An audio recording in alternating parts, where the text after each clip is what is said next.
अब भारत ये कहता है कि आज़ाद कश्मीर भी मकबूजा कश्मीर की तरह कि जी वो भारत का अटूट अंग है और भारत का हिस्सा है। इसके साथ साथ वो कहते हैं जी गिलगित बल्तिस्तान भी ये भी भारत का है। और कि लीगी उम्मीदवार भारत से मदद मांगने को तैयार हो गए।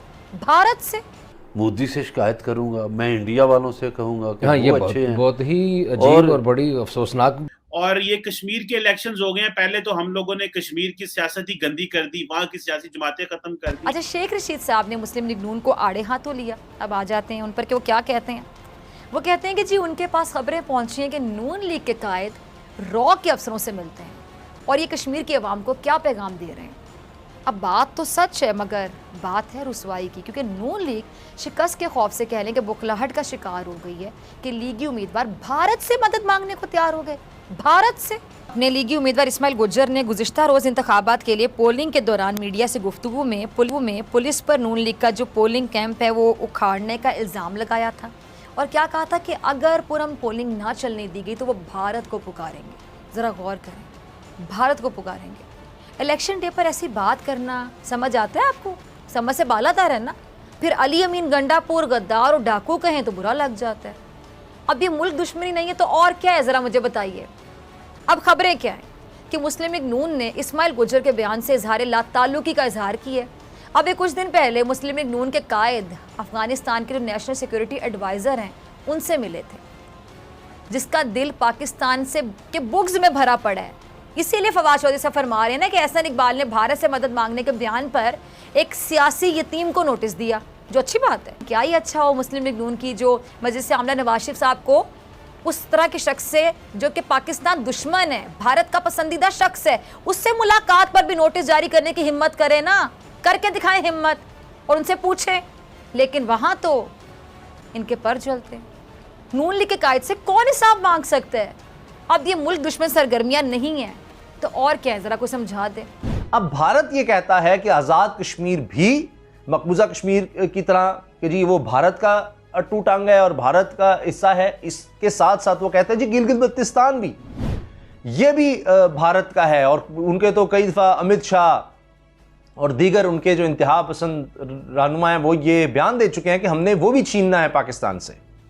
तो ये आप अंदाज़ा लगाइए कि ये भारत की सोच है। और वो ऐलान कहता है, उसने बाकायदा अलग से फंड कायम रखा है सीपैक के खिलाफ और इसके खिलाफ बात करना कि इन्वेस्टमेंट ना है, ये सब चीज़ें वो भी आपको बताई हैं। तो जब भारत कहता है कि जी ये तो जो सीपैक है, चाइना पाकिस्तान इकोनॉमिक कॉरिडोर, ये तो भारत के इलाके से गुजर रहा है, ये उसका कहना है। इसीलिए आप देखिए कि लद्दाख में चीन और भारत की सरहद जो मकबूजा कश्मीर का इलाका है वहाँ भी, तो अब वहाँ पर वैसे तो इनकी 3000 किलोमीटर तक सरहद मिलती है चीन और भारत की, इससे भी ज़्यादा, और वहाँ पर कशीदगी तो कभी कभी रहती है। लेकिन लद्दाख में ख़ासतौर पर इसलिए कि वहाँ पर भारत आगे से आगे चला जा रहा था कि वो शारा कराक्रम हो, ये सीपैक हो, उसके करीब तक आना चाहता था, यानी फायरिंग रेंज में आ जाए उसके सीपैक। और बात बड़ी ख़तरनाक की गुजरांवाला में जो नून लीग के उम्मीदवार हैं इस्माइल गुज्जर, हालांकि वो जीत रहे हैं लेकिन उनको इस हद तक नहीं जाना चाहिए था। उन्होंने कहा जी मैं मोदी से शिकायत करूंगा, मैं इंडिया वालों से कहूंगा कि वो अच्छे हैं। बहुत ही अजीब और बड़ी अफसोसनाक बयान है ये। इस धरती का रिस्क खा के जो बंदा ये बात करे उससे शाम अगले दिन टांग देना चाहिए, लटका देना चाहिए। कोई शक नहीं है कि आप एक मामूली से अपने एमएलए बन भी जाएं जी, आप जीत भी जाएं तो आप कौन से तुर्रम खान बन जाएंगे, कौन सा आपको स्टार लग जाएंगे। ये बड़ी उन्होंने गलत आप इतनी घटिया बात करें कि पाकिस्तान की सरजमीन पे रहते हुए कि मैं भारत से मदद मांगूंगा और मोदी से मांगूंगा, तो ये आप क्या कर रहे हैं। बात एक खबर आई, अपने अक्ल का इलाज करवाइए, ऐसे बंदे को पागल खाने भेज देना चाहिए। पाकिस्तान के अंदर ये जो पूरी दुनिया के सियासतदान मैच्योर होते जा रहे हैं, हमारे यहाँ हर रोज इमेच्योरिटी बढ़ रही है।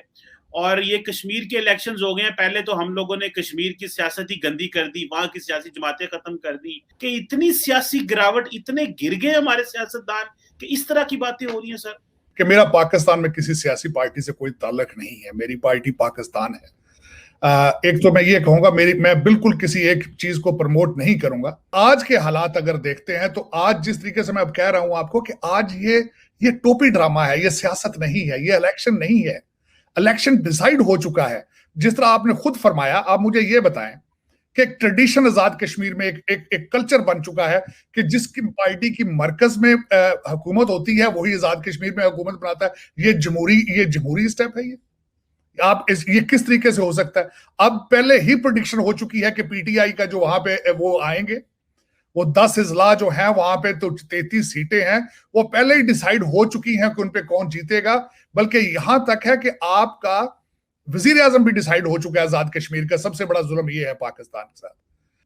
तो ये इसको सियासत नहीं कहा जाता। और सबसे बड़ी बात, मैं इस पे एहतजाज करूंगा कि जिस तरीके से अमीन गंडापुर साहब को कश्मीर के इलेक्शन कमीशन ने उन पे ऊपर पाबंदी लगाई थी, हमारे रियासत मदीना के वजीर आजम उनको अपनी फ्रंट सीट पे बिठा के आज भी आजाद कश्मीर में ले जाके दाइश से उनकी तकरीरें करवा रहे हैं, ओपन वायलेशन कर रहे हैं इलेक्शन कमीशन लॉज की।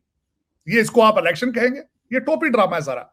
और मैं सबसे बड़ी ट्रेजेडी ये है कि पाकिस्तान में रहने वाला हर शहरी जो है, आजाद कश्मीर में बसने वाला हर शहरी, उसके हाथ में कंप्यूटर है, उसके पाम में इंफॉर्मेशन है और सबको पता है ये टोपी ड्रामा है।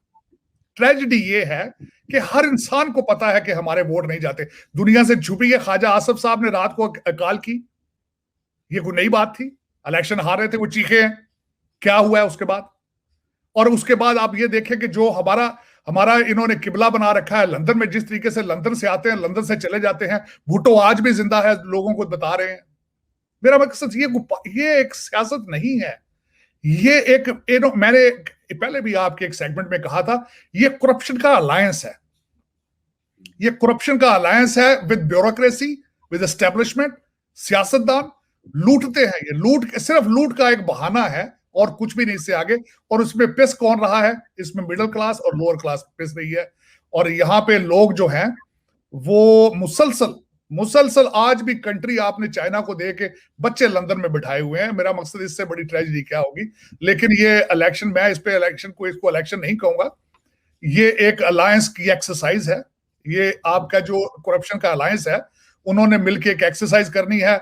चाहे वो देखें, चाहे वो माजी में लूगर बिल को सेटिस्फाई करते रहे हैं पैसे बनाने के लिए, या आज फिर वो ये टोपी ड्रामा कर रहे हैं कि इलेक्शन जाके आजाद कश्मीर के साथ एक और, जिस तरह पाकिस्तान में मजाक करते हैं, इसी तरह वहां एक मजाक हो रहा है दुनिया को दिखाने के लिए। इस पे मैं इसको इलेक्शन नहीं मानूंगा। अब पाकिस्तान की ट्रेजेडी मैं बताना चाहूंगा आपको कि इस वक्त ट्रेडिशन, आप तरक्याती फंडों के नाम के ऊपर एमएनए एमपीएस को पैसे दिए जाते हैं, उन्हीं के रिश्तेदार कॉन्ट्रैक्टर होते हैं और आपके कल्चर ने उसको एक्सेप्ट कर लिया है। जिस तरीके से पहले आपके एसडीओ एक्सियन जो तरक्याती मंसूबों में से पैसे लेते थे, अब ये एक्सेप्टेबल है इन पाकिस्तान के 20 से 25% कमीशन जो है वो आपका एमपी और एमएनए लेता है। तो ये इलेक्शन है। इसको मैं तो इलेक्शन, जिस तरीके से अमीन गंडापुर साहब की जो वीडियोस आई हैं क्लाशनकोफों से फायरिंग करते हुए, जिस तरीके से ललकारते हुए एक दूसरे को माओ बहनों की गानी, ये इलेक्शन थोड़ी है। अवाम को यहाँ पे वो कहते हैं कीमे के नान देते हैं, बिरयानी देते हैं। जिस तरीके से पैसे आपने देखे कि गंडापुर साहब ओपन पब्लिक में पैसे बांट रहे थे, ये वीडियो वो भी सर्कल कर रही है।